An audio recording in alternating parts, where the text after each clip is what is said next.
యాదవుల డిమాండ్లను వెంటనే పరిష్కరించాలని చలో అసెంబ్లీకి పిలుపునిచ్చిన యాదవులు అసెంబ్లీ ముట్టడికి బయలుదేరగా మార్గం మధ్యంలో మీర్పేట్ పోలీసులు అడ్డుకుని అరెస్ట్ చేసి స్టేషన్కు తరలించారు.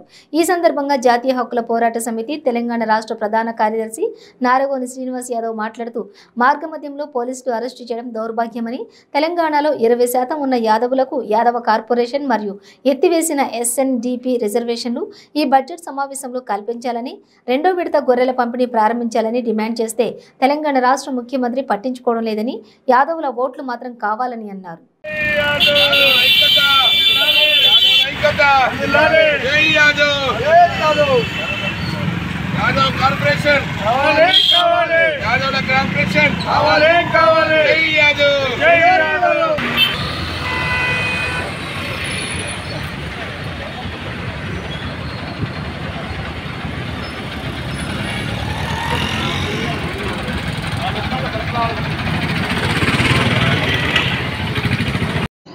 జాతీయ యాదవ హక్కుల పోరాట సమితి తరఫున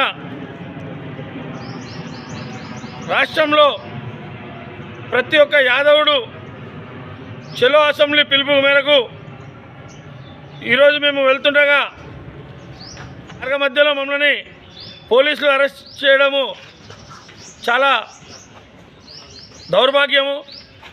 మా హక్కులను మేము సాధించుకోవాలని ఈ యొక్క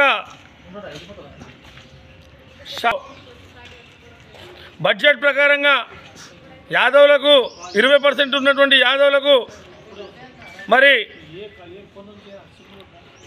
SNDP రిజర్వేషన్, అదేవిధంగా రెండో విడత గొర్రెల పంపిణీ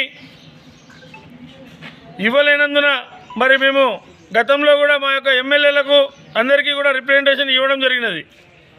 నిజానికి మాకు గొర్రెల వల్ల ఎంతైతే అవసరం ఉందో దానికంటే మాకు విద్యాపరంగా, వైద్యం పరంగా మాకు చాలా అవసరం ఉంది.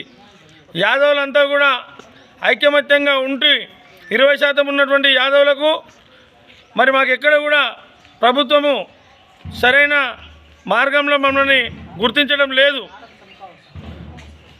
యాదవ కార్పొరేషన్ని ఖచ్చితంగా కూడా మరి తెలంగాణలో ఏర్పాటు చేయాలనే ప్రభుత్వానికి మేము విన్నవించుకోవడం జరిగినది.